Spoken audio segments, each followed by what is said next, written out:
بسم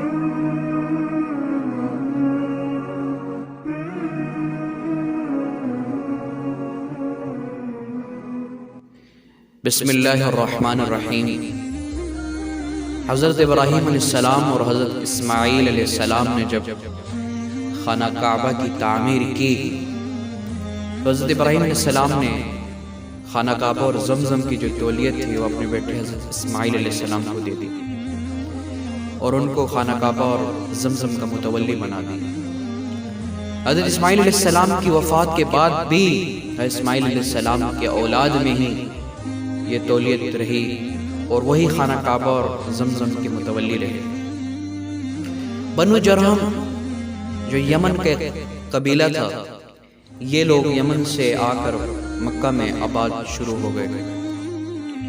حضرت اسماعیل علیہ السلام کی جو بیوی تھی وہ بنو جرہم سے تعلق رکھتی تھی۔ ان بنو جرہم والوں کو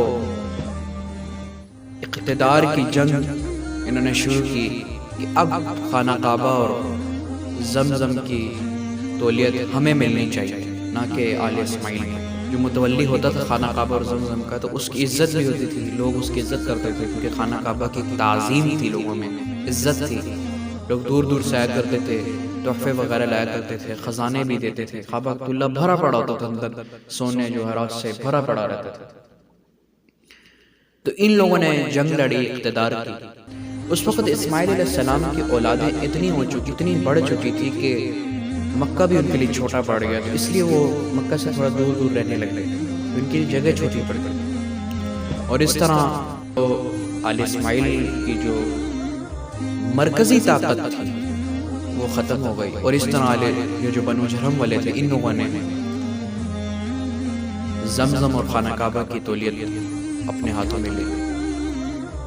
جب ان کے پاس خانہ کعبہ اور زمزم کی تولیت آ گئی، اب یہ متولی بن چکے تھے، یعنی اب اس کے ضامن بن چکے تھے، لوگ ان کو تحفے وغیرہ دیا کرتے تھے، تو یہ لوگ اتنے مغرور ہو گئے کہ یہ وہ پیسہ کعبۃ اللہ کو نہیں بلکہ اپنی جیبوں میں ڈال لیا کرتے تھے۔ تو لوگوں کو غصہ آیا، لوگوں نے ان کے خلاف جنگ کا ارادہ کیا کہ اب ان کو ہم قتل کر دیں گے۔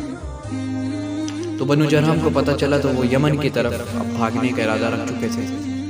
تو عمر بن حارث جو بنو جرہم کا ایک شخص تھا، اس نے یہ بڑا ہی سفاک آدمی تھا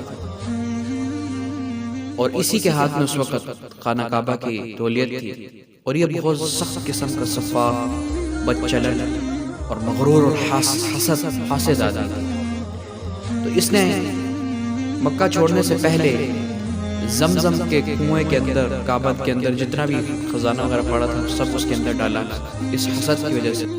تو اس نے زمزم کے پانی کے اندر، زمزم کا جو کنواں تھا اس میں سونا وغیرہ جتنے بھی خزانے تھے بھر دیے، اور اوپر مٹی ڈال دی اور زمین کے ساتھ اس کو برابر کر دی کنویں کو، پتہ ہی نہیں چلا کہ کنواں کہاں گیا۔ اور حجر اسود کو اس نے کعبۃ اللہ میں جو لگا ہوا تھا، نصب ہوا تھا، اس کو اکھاڑ کے پھینکا اور کعبۃ اللہ سے نکال دیا اور پھر بھاگ گیا۔